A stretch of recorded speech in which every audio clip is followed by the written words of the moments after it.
The night is quiet, almost too quiet. A soft wind sighs through the trees, and a town sleeps with lights blinking like a long dream.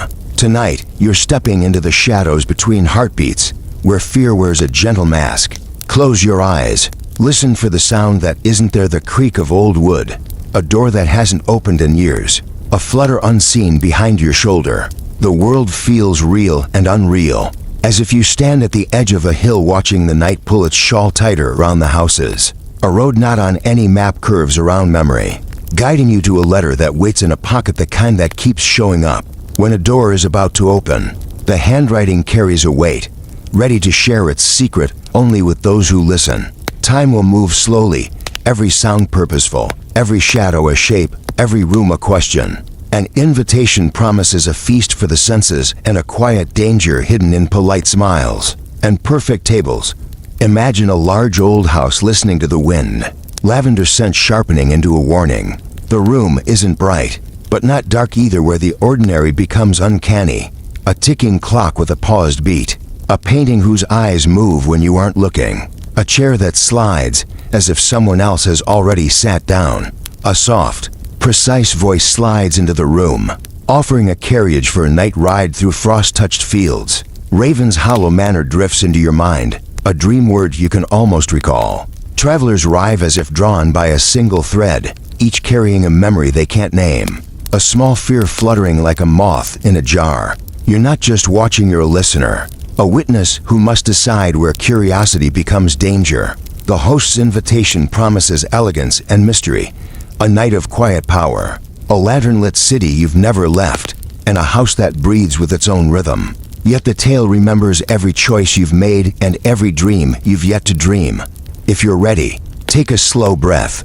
Inhale, exhale. Welcome to the night's quiet edge, where the familiar bends and danger wears a smile. The story begins, and you become part of what happens next. Violet Harrington woke to a door being closed somewhere deep in the night, though she was not sure the door had ever opened at all. The carriage clock on the bedside table whispered 3 short ticks, then stilled as if listening for something only it could hear. The room smelled of rain-dark wood and lavender, a scent that clung to the fabric of the curtains and the chair where her bag rested like a patient, waiting for orders. The invitation lay on the table, its edges soft from years of handling. The script was elegant, the ink a shade to blue, as if someone had found a quiet box of night and poured it onto the page. It did not tell a date, it did not sign a name, but it promised a carriage and a destination that smelled of old velvet and secrets. A car would collect you from Whitby Station. It had said in a tone that wanted to be polite and knew it could be terrifying at the same time. You were cordially invited to a dinner party at Raven's Hollow Manor. Your presence is specifically requested. Violet did not remember agreeing to any dinner party. She remembered the road, the lavender scent, the heavy letter in her hand, and a voice that sounded like a polished surface being wiped clean. The idea of a night ride through frostbit fields felt more like a memory, tugging at the edges of her mind than a choice she could weigh against the warmth of her bed. She stood, careful not to wake the room with a sudden movement. The floorboards, old and kind to those who listened, gave a mellow sigh under her feet, as if they were tired of waiting for doors to open and people to step into stories they could not quite finish. The window at the far wall bore a pale reflection of the moon, half veiled by a cloud that moved as if it had a secret to tell the night dot in the corner. Her bag stirred with a faint jingle of metal from a coin purse and the click of a small, stubborn key. The lavender scent thickened for a moment, then faded to a dry sweetness, as if someone had pressed a flower between old letters and never quite released the memory of it. Violet tucked the letter back into her handbag and drew on a coat that felt too warm for a room that had not yet decided if it would be chilly or cozy. The corridor outside was quiet, save for the distant rustle of linen and the occasional sigh of heat escaping from a radiator that didn't quite keep up with the night's cold. She found the stairs by instinct, a curved line that knew the way to the air and the decisions waiting on the lower floor. At the entrance, the hall opened to a wider world-long tapestries, dust motes dancing in the pale light, and the stairs that bent downward like a question that had not yet chosen its answer. On the desk near the door sat a small black envelope, the kind that looked more like a risk than a shield. Inside, a note had been folded to fit the narrow space. There was no signature, no date, only a single phrase in the same elegant script. A car will collect you at Whitby Station, at the hour when the sea breathes out its last fog. The rest will follow, outside. The night air tasted of cold rain, and the faint tang of iron from the harbor not far off.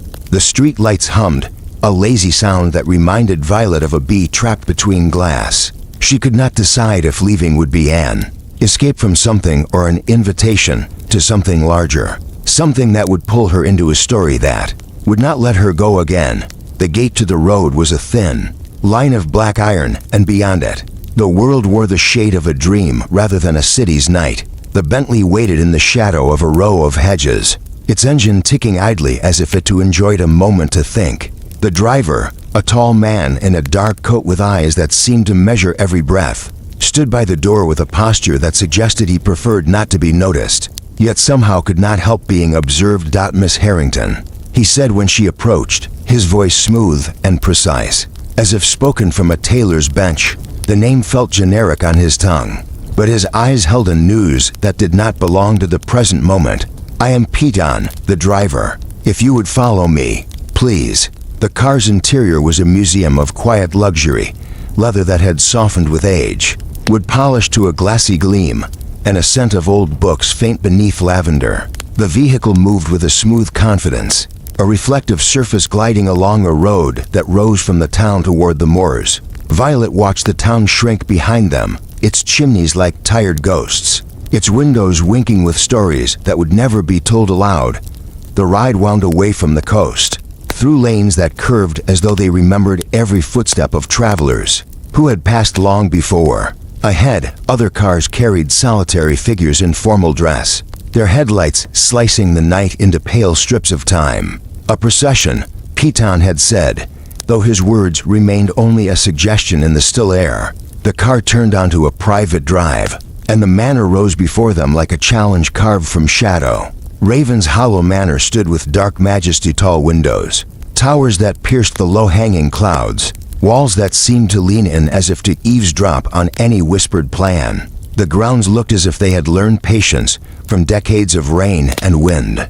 A garden that kept its secrets close enough to hear a heartbeat.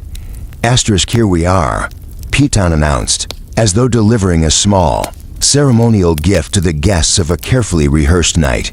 The other vehicles disgorged their passengers in the circle of a drive.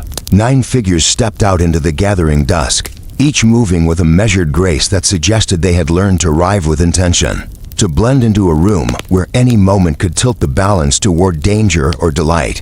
Violet counted them as she joined the line.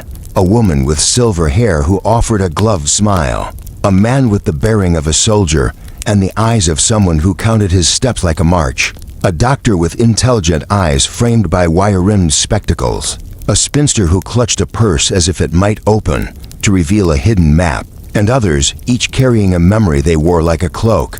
Cordelia Ashworth stepped forward first, her presence quiet but undeniable. "Miss Harrington," she said, her voice a balm that did not quite reach warmth.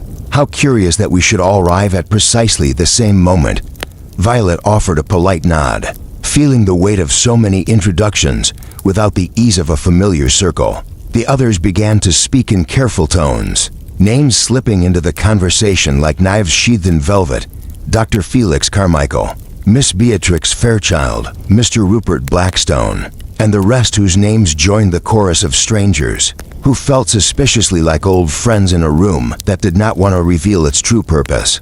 The host's voice, when it finally came, did not rise above the gentle murmur of the gathering. It was a sound crafted to blend with the old house, the sort of sound that never shouts, but always listens, weighing every word before it blesses or curses. "Welcome," it said, not aloud but as if spoken into the guests' minds. "Your presence is our delight, and your patience, our protection." They moved into a hall that breathed with the house's memory. Portraits watched from the walls, their eyes appearing to take in the guests the way a judge would study a case, careful, unhurried, and sure of the verdict to come. A long table awaited, laid with silver that gleamed with a quiet hunger and candles that burned with a careful glow. Casting tall, slender shadows that seemed to stretch toward the guests like fingers. Violet took her seat near the end, a place that felt both chosen and accidental, as if the seat itself had learned to anticipate a moment when someone would need to tell a story the house would remember long after the guests had left. The others settled into their places with a mixture of politeness and restraint, the kind of behavior that suggested they were used to being measured, weighed, and gently pushed toward a line they did not yet understand. The first glass of wine found its way to Violet's hand, a tremor in the glass as if the night itself wanted to taste the air before anyone spoke. A clock ticked somewhere in the distance, deliberate and patient, as if time here did not hurry or rush but observed. The lavender scent drifted again, faint as a memory that refuses to fade, and with it came a note in the host's handwriting, tucked beneath the folded napkin. The evening will begin when the last guest speaks their truth. The room grew quiet then, not with sleep, but with anticipation.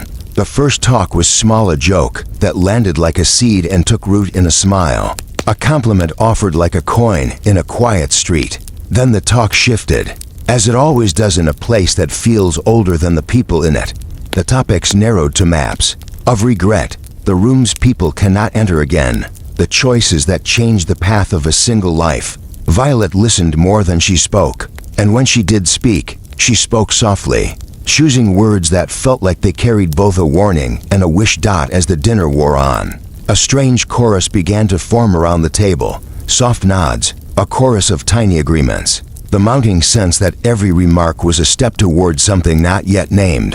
The lavender scent was there, in the napkins folded in a precise, almost ceremonial way, in the way the candles burned with a patient flame, in the way the portrait's eyes seemed to adjust their gaze to follow different conversations, without ever betraying a single thought. The manor's walls, it seemed, held breaths as well as echoes.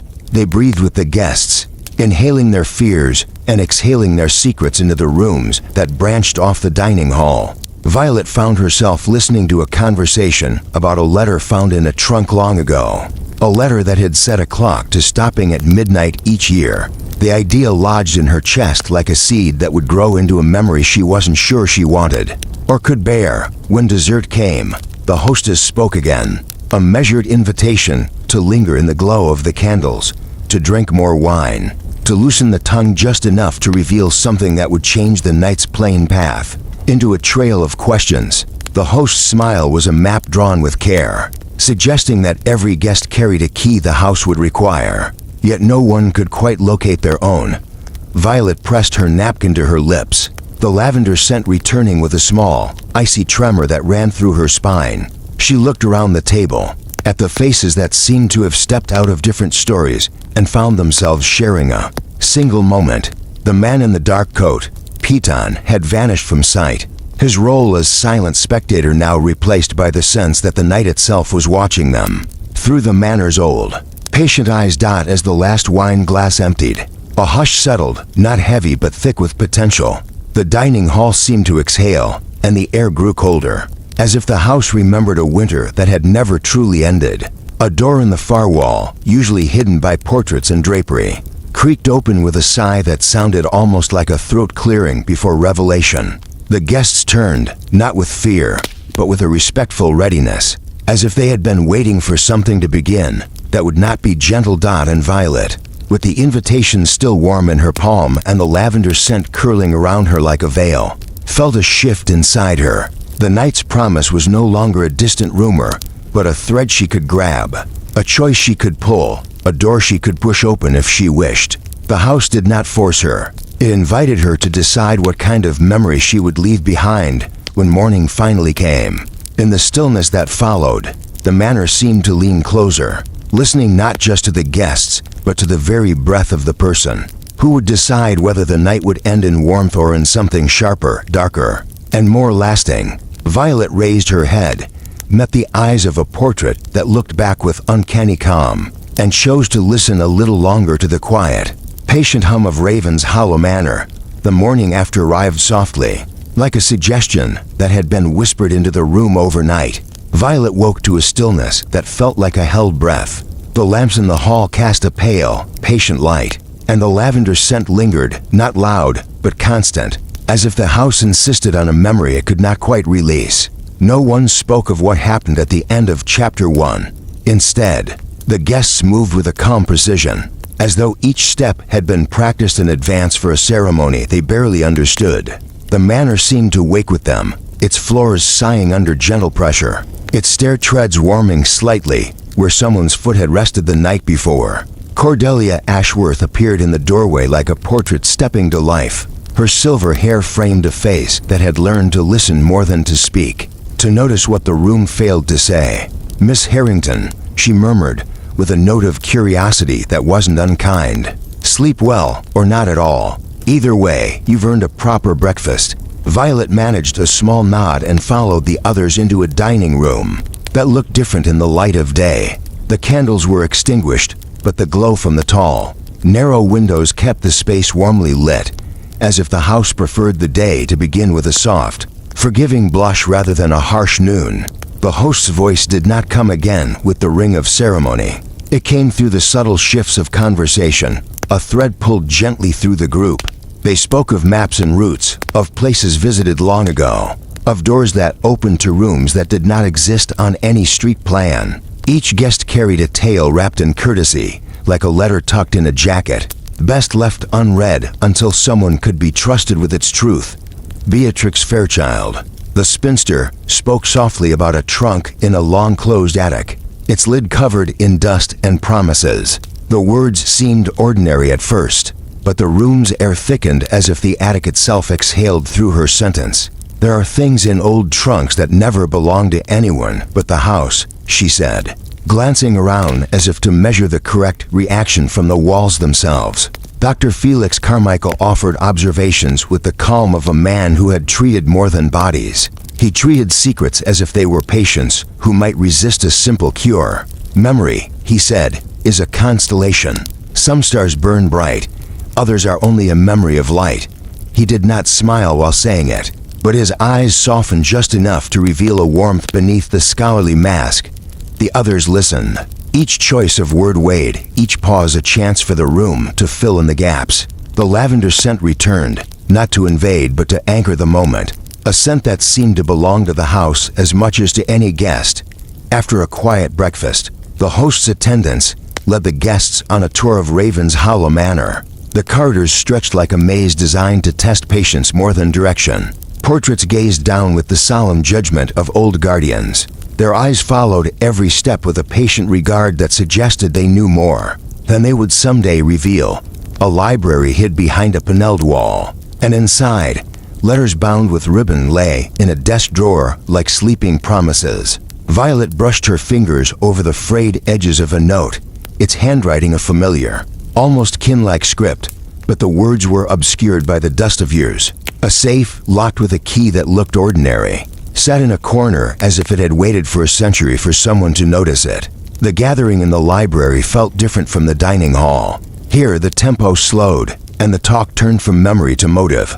The host's plan began to take a shape that made the air feel thinner, as if the mansion itself could collapse a little to reveal the truth beneath. The lavender scent came again, this time braided into a conversation about trust, obligation, and the kinds of bargains people make when they fear what the future might hold. Violet found herself drawn to a window that looked out on the moors. The land spread like a rough carpet of gray-green, with patches of heather that looked almost blue in the morning light. In the distance, a tower peered over the edge of the hill, a quiet sentinel that seemed to guard something unnecessary to protection, but essential to the feeling of being watched. The day wore on with small, careful rituals, a mid-morning tea that tasted of burnt sugar and rain, a walk through a corridor where a painting's eyes appeared to track your movement, and a moment in a sunlit courtyard where the house's silence spoke louder than words. It was not fear that grew. It was anticipation, the sense that each guest day wore on with small, careful rituals, a mid-morning tea that tasted of burnt sugar and rain, a walk through a corridor where a painting's eyes appeared to track your movement, and a moment in a sunlit courtyard where the house's silence spoke louder than words. It was not fear that grew. It was anticipation, the sense that each guest carried a secret that waited for a safe moment to exhale. Violet lingered near the library door, listening to the murmur of conversations drift through the walls. like soft gusts of wind through chimes. Beatrix spoke of a trunk in the attic, but her eyes wandered to the shelves where an old map lay dried and curled at the edges.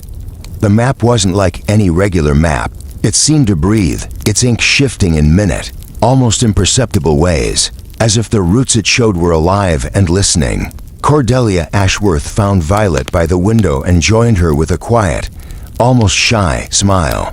"Miss Harrington, the house is larger than it first appears," she said, as if sharing a secret they both already knew. "It's not just rooms. It's voices, memories, and choices that echo long after the night ends." Violet pressed her forehead gently to the cool glass. The moors lay flat and endless outside, a sea of gray that could swallow footsteps whole. Beyond them, a distant spire of the tower rose like a question mark against the pale morning sky. She could feel the lavender scent in the air again, faint now, like a memory trying to keep its balance in a new wind dot in the late afternoon. The host appeared in the hall with the slow certainty of someone who knows what is about to unfold. Will not please everyone, but will be understood by those who listen closely. The host spoke not with force, but with a patient cadence that made every word feel like a thread, each one joining another to form a larger web. "Tonight, you will be asked to share a truth," the host said, voice smooth as velvet and twice as sharp. "Truths are fragile here. They can bind or break you. Choose carefully what you disclose, and remember that the house remembers. If you wish to leave your thoughts as you leave the room, leave them in the library, where memory sleeps behind a locked door." The guests nodded in a formality that looked more like a ritual. Nobody hurried.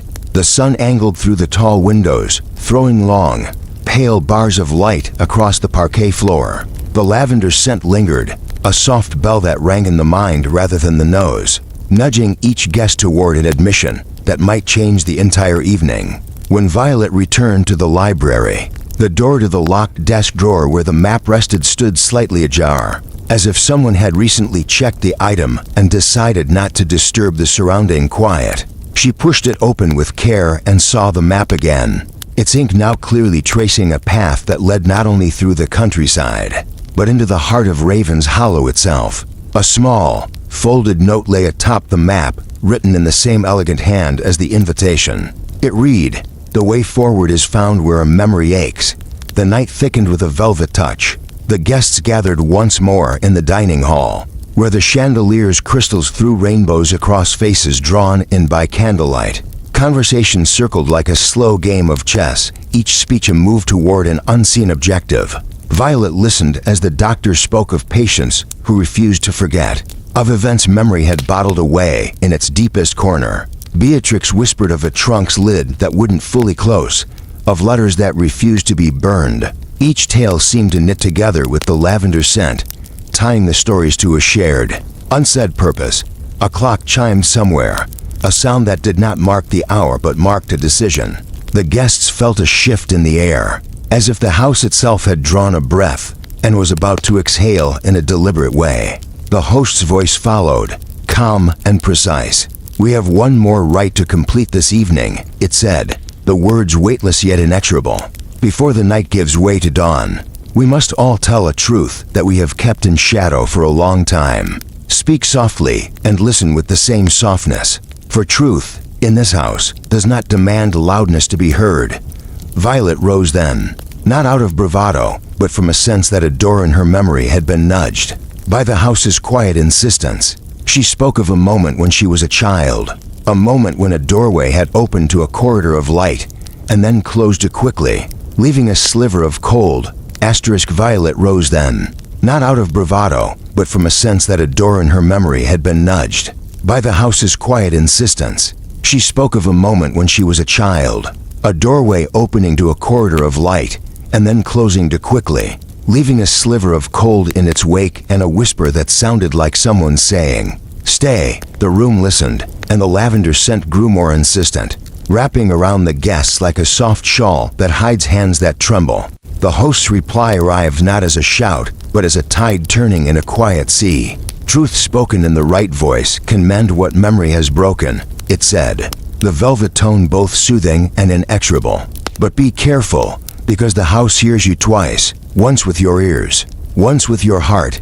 Violet's words hung in the air, a fragile thing that might shatter under a wrong breath or become a key that opens a door no one knew existed. As the night deepened, the manor's walls seemed to lean closer, listening with the patience of a librarian who has cataloged every rumor ever whispered inside. A soft thud from the attic, a sigh from behind a portrait that had been smiling all evening. The lavender scent swelled and then settled like a tide receding to reveal a darker, smoother shore. Cordelia Ashworth stood at the edge of the group, her gaze steady on Violet.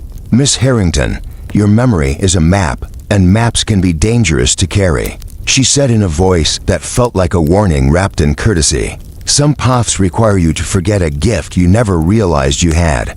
Violet felt a prick of fear, but also a strange relief, as if admitting a memory aloud gave it a form that could be seen and perhaps understood. The night wore on with a soft insistence, and the guests found themselves sharing details about rooms they had never entered in daylight, doors that opened to places they had never visited in waking hours, and letters written in ink that could not be erased. The clock in the hall, a tall piece of wrought iron, began to count in a way that felt almost personal. Not every tick, but every pause between ticks mattered, as if time itself paused to hear the truth being spoken. The host's voice returned, now with a hint of iron in its velvet, a reminder that the house was both listener and judge. "Tonight you have spoken truths," the host said, "and the house will remember them. Tomorrow, a choice will be offered, to leave with bare memory or to take with you a memory revised by the house." The words settled over the room like a blanket that might warm or smother, depending on how truth is worn. In the quiet that followed, Violet found herself alone for a moment, standing near the library door where the map lay hidden in its corner, the note still tucked beneath its edge. "The way forward is found where a memory aches." The phrase hummed in her mind, a melody she could not quite name, guiding her toward a decision she did not yet understand. Outside, night pressed against the tall windows, and the manor exhaled a breath that smelled of rain and old stone. The 9 guests stood a moment longer in a circle of half-turned faces, each weighing the weight of the words spoken, each listening for a sign that the memory they clung to might finally loosen its grip. Dawn arrived with a pale, stubborn light that refused to hurry. Violet woke to a new sound inside Raven's Hollow, a heartbeat, soft as a whisper, pulsing through the walls and into the floors. The house seemed to take a slow, careful breath, then exhale the day the way a person sighs after a long wait. The lavender scent lingered, but now it carried with it something sharper, like rain on iron. The 9 guests met again in the dining hall, where the long table wore a different kind of quiet. Candles burned with a pale flame, and the portraits seemed to blink in response to the morning light. The host, always present without being seen, spoke with the even rhythm of a clock that knows its own secrets. "We will begin," the voice said, not aloud, but in the shared moment of anticipation that travels from heart to heart. "The house has shown you the edges of memory. Now you will see where those edges meet truth." Cordelia Ashworth stood with a small, almost shy confidence. She moved to the center of the room and laid a folded map on the table. The same map Violet had seen in the library the night before. It glowed faintly where the ink lay, as if a different light lived in the lines, a light that did not belong to the sun. The host's voice, a calm thread through the air, asked, "Who will walk the map with us this morning? Who will tell us what the lines remember?" Beatrix Fairchild spoke first, her voice a soft bell that remained steady. "I once moved through a corridor that did not exist on any floor plan," she said. "It appeared after a night storm, a corridor that seemed to breathe, widening and narrowing as if the house itself was listening for a certain breath." She paused, eyes resting on Violet for a moment, then looked away as if afraid to reveal too much at once. Dr. Felix Carmichael stepped forward next. He spoke with the quiet certainty of someone who has watched people forget, then remember in fragments. "Memory is not a single thing," he said. "It is a tide that can lift or pull us under. Some memories are not ours to keep, yet we carry them because the house asks us to." His hand rested on the edge of the map, as if sensing a current beneath the paper. Miss Beatrix's words drifted through the room, and the others added to the thread. A memory of a door that opened to a room without windows, a trunk that refused to close, a letter that arrived without a sender. A clock that paused at a moment that never happened. The lavender scent strengthened, weaving itself around the guests like a rope of soft lilac threads, pulling them toward a common awareness. The house was listening not just to what they said, but to what they hid. Violet spoke last, her voice small but clear. "I saw a lantern in the hall, not lit, but visible in the corner of my eye," she said. "When I looked, it vanished. And then I heard a whisper saying, 'Remember the door.'" She felt the weight of the map's glow on the table, the lines turning from ink to a living path that could guide them or trap them. The host's voice returned, warmer now but edged with a certain gravity. "Very well. You have shared what you carry. Now you will hear what the house has kept secret. A door exists in the oldest wing. A door that opens only when a memory asks to be remembered aloud. If you dare, step with me to the wing and listen for the door that breathes." The guests rose as one, the room a slow orbit around the map. The hallways of Raven's Hollow seemed to lean closer as they moved, walls whispering in a language of wood and stone. They crossed a corridor where the tapestries rustled with the movement of unseen feet, where the air tasted of rain and old paper and something sweet that had grown sour with time. In the oldest wing, a door stood where the wallpaper peeled away in a neat circle, as if the house had peeled back its own skin to reveal something beneath. It breathed softly, a human-like inhalation that rose and fell with the tempo of the guest's breathing. The door wore a small brass plate, plain and unremarkable, yet the letters on it glowed faintly when anyone approached. Memory. Cordelia touched the door with the gentleness of someone who knows that touching a memory is dangerous work. The door did not yield immediately. It waited, listening to each footstep, each whispered breath. Then, as if deciding something at last, it opened a few inches, letting a pale line of light spill into the corridor.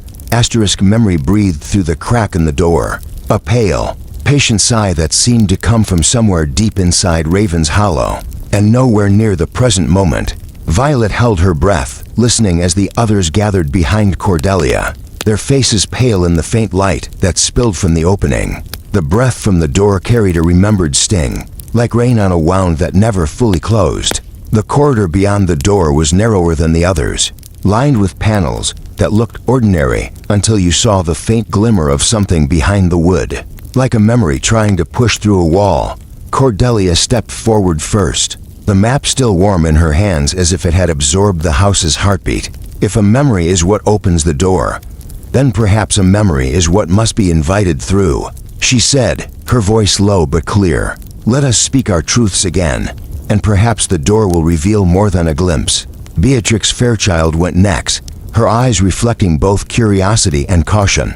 "I once found a letter tucked inside a trunk that spoke as though it remembered me," she began, soft as rain. "It warned me not to trust a path that seemed too easy, because every easy path in this house leads to a room that forgets your name." She paused, glancing back toward the door as if the memory itself stood just beyond the wood. Listening. Dr. Felix Carmichael's fingers brushed the brass plate, as if testing a nerve. "Memory is a patient, he said, the corners of his mouth lifting in a faint, almost sad smile. "It can be coaxed to speak, but it also hides what it fears you will do with the truth." He stepped closer, and the glow on the memory plate brightened ever so slightly, as if acknowledging his presence. Violet's eyes met Cordelia's. "I heard a whisper in the hall, the voice of a child who asked for a door to be opened, then warned me not to forget the last time I stood here and chose not to open anything at all." The memory hung between them like a fragile thread, tempting, dangerous, and undeniable. The door's breath grew louder, more insistent, and the line of light widened a fraction. The door did not swing fully open. Instead, it revealed a narrow space beyond, a sliver of memory that looked almost familiar yet unplaceable. The scent of lavender intensified, now joined by a whisper of old paper and rain-washed stone. "Step through," the host's voice finally spoke, not loud, but with the gravity of a sunrise after a long night. "If you wish to know the house's true purpose, you must invite a memory to stand in that light and tell its side of the story." One by one, the guests approached the threshold. Cordelia slipped her hand through first, as if offering a bridge between two realities. The memory that followed her was not hers alone, but the house's. A memory of a decision made in a corridor that led nowhere. A choice that saved someone and ruined someone else in equal measure. The memory spoke in a voice that was both familiar and strange, recounting a moment when a door should have opened and did not.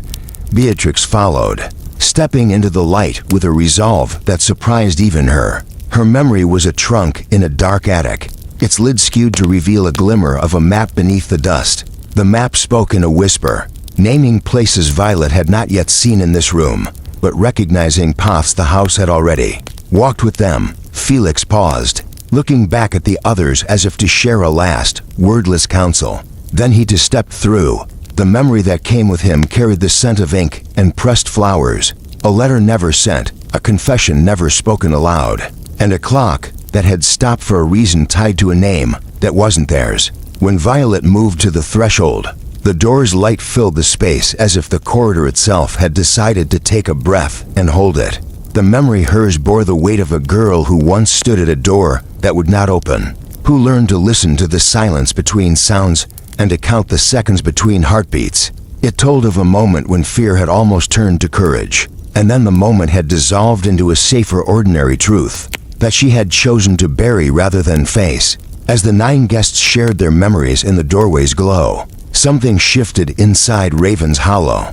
The walls seemed to lean closer, listening with a hush that felt almost reverent, as though the house itself was a mediator of confessions, rather than a silent observer of power games and social courtesy. The memory light expanded, bathing the hall in a pale, almost tremulous radiancy. Memory light filled the hall, and for a moment the 9 guests stood as if caught in a suspended chorus, each inhaling the glow that pressed against their skin like a soft wind.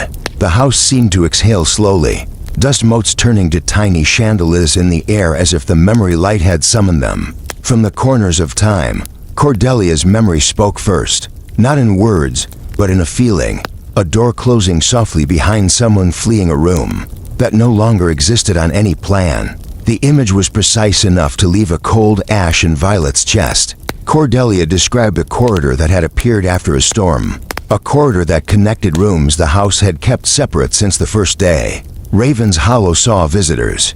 In the memory, a betrayal had happened not with a weapon, but with a whispered bargain, a promise traded for a future that would never belong to the person who believed in it. Beatrix's memory arrived after, heavy with the scent of wax and old trunks. She spoke of a map that changed its routes when the holder's fear grew strong enough to bend ink. She had followed a line that promised safety, only to find a room that erased the very idea of her own shared history with someone she once trusted. The attic's trunk, which had once seemed only a relic, became a hinge on which an entire life could swing if one chose to pull the lever of memory and let it turn. Felix Carmichael offered a memory without artifice, a clinical honesty that still carried humanity. He remembered a patient who recovered a lost memory by naming it aloud, only to realize the memory's truth altered the patient's present. The memory's effect was not to heal, but to reposition, like moving a chess piece in a game, where the board rearranges as you play. He spoke of the clock that had stopped at a time when a name should have been spoken, a name that would have changed the course of many nights round this very table. Violet's memory came last and clear, though it carried a tremor that betrayed its weight. She remembered the girl at the door, the moment when courage was within reach and fear pressed closer. She spoke of standing on the threshold, hearing the house's breath, feeling the lavender scent sharpen into something decisive. The memory's verdict, whispered by the memory light, was that some doors only open when a memory is allowed to stand in the beam and tell its own side of the story, even if telling it risks unmaking the thing you believed about yourself. The 9 guests listened as each memory found its place in the corridor's glow. The door that had opened a crack now held a light that grew steadily, a sun at dawn in a place where the night never entirely ends. The memory light pooled on the floor, painting the room in a pale, uncertain color, and the portraits watched with a new gravity, as if finally understanding that their centuries of silence might be lifted by honest stories. Spoken in a single breath, the host spoke again, softer now but with a gravity that could bend metal. Truth, spoken here, reshapes this house. What you remember, you carry. What you forget, you leave behind. But the memory may still reach for you in the stillness of the next night. The words felt like rain on a hot day, necessary, cooling, and inexorably moving toward a conservation of meaning rather than a simple revelation. A shift occurred in Raven's Hollow, subtle as a heartbeat changing tempo. The Carters opened to reveal a new passage, one that had not existed in the morning light. It was narrower than the others, lined with doors that bore numbers instead of names, each door glowing faintly with a different hue. The group stood before them, the memory light shining on the door's brass plates as if inviting them to choose. Cordelia stepped forward, her voice steady. If the memory is the key, the door is the lock. We must decide which memory to carry onward and which to leave behind.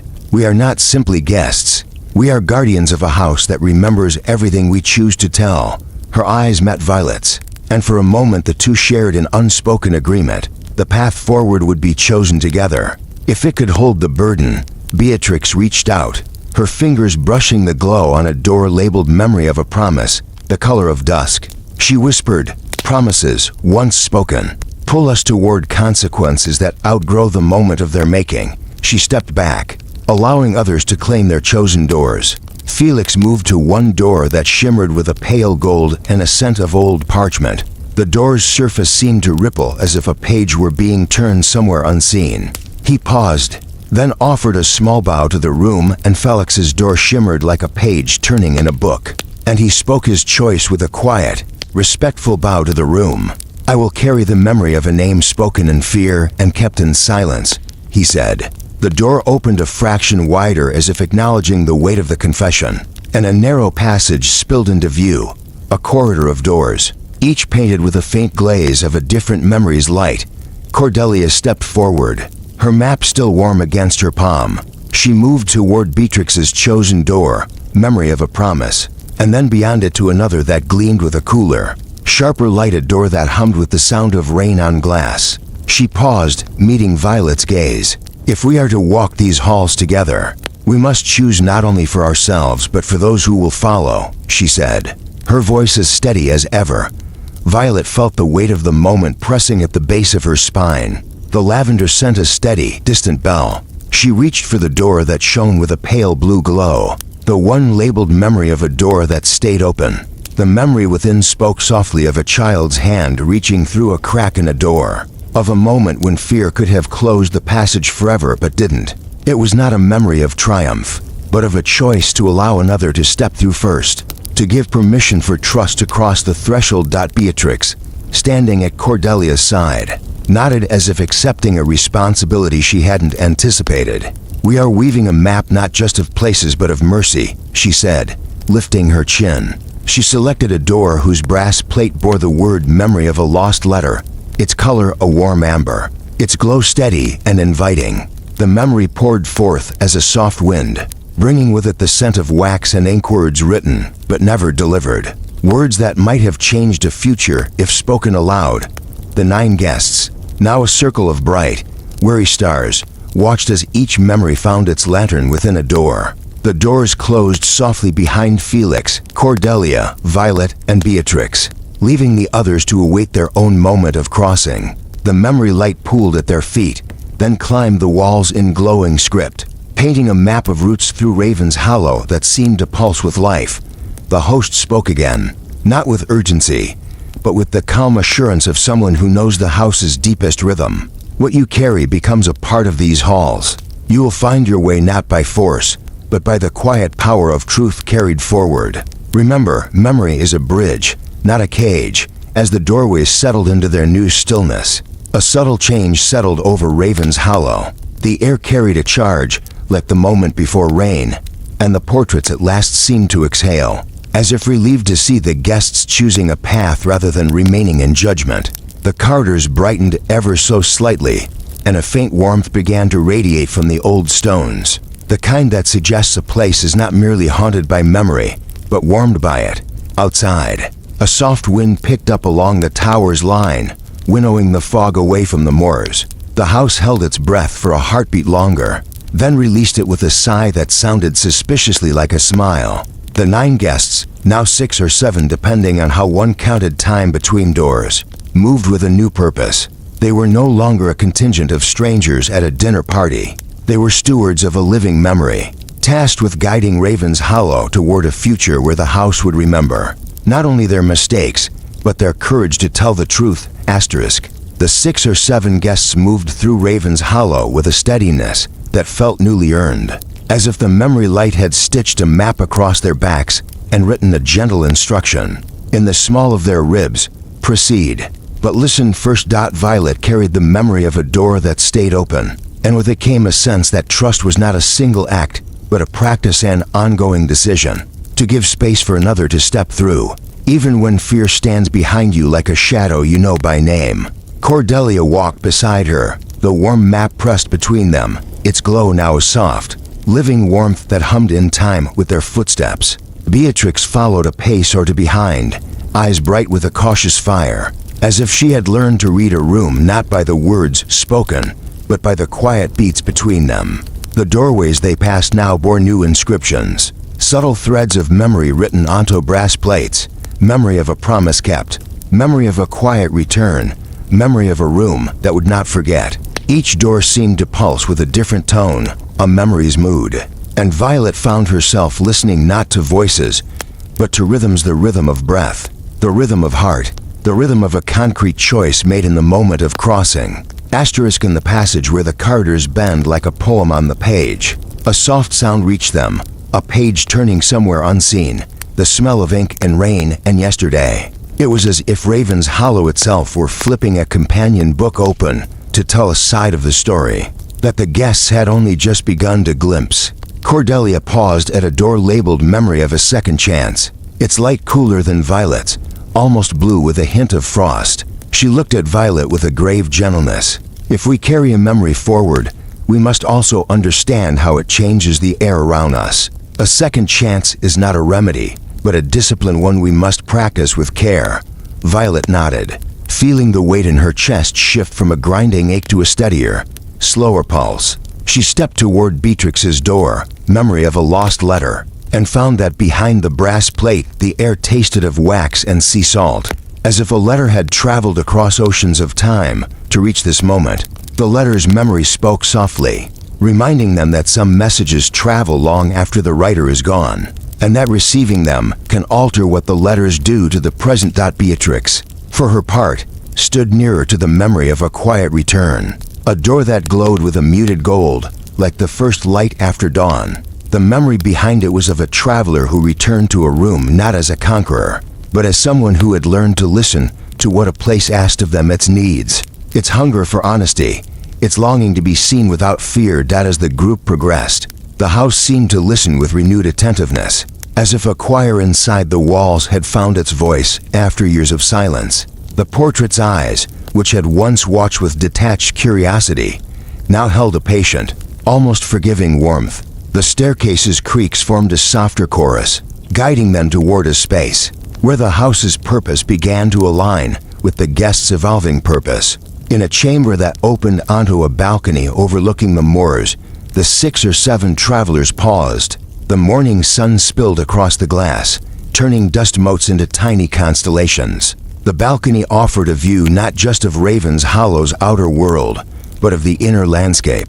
Each of them carried the room inside where memories sleep, the attic where promises linger, the corridor that tests a truth's willingness to step into the light. Cordelia spoke first, her voice a line drawn lightly in air. If we are to leave this night with more than a memory, we must decide what we owe the house and what the house owes us in return. The map has shown us directions. The doors have shown us choices. Now we must decide how to walk forward together. Violet considered the horizon, where the moors stretched into a pale blue infinity. Perhaps the true journey is learning to carry a memory without letting it become a prison. The door is a hinge, not a wall. It lets us move from one moment to the next without forgetting where we came from. Beatrix, steadier now, added, and sometimes a memory's weight can be shared. If we each bear a portion of the memory's burden, the passage becomes less dangerous. Felix's absence was felt in the way the air shifted when his door had clicked shut behind him, a reminder that each choice creates a ripple beyond the self. Yet his presence remained in the glow of the other doors, in the way the memory light braided itself around Cordelia and Violet and Beatrix. tying their fates to a larger pattern the house was weaving. The host's voice returned, no longer a single thread, but a woven fabric of calm certainty. You have learned to listen to memory as a living thing, not as a recording to be replayed.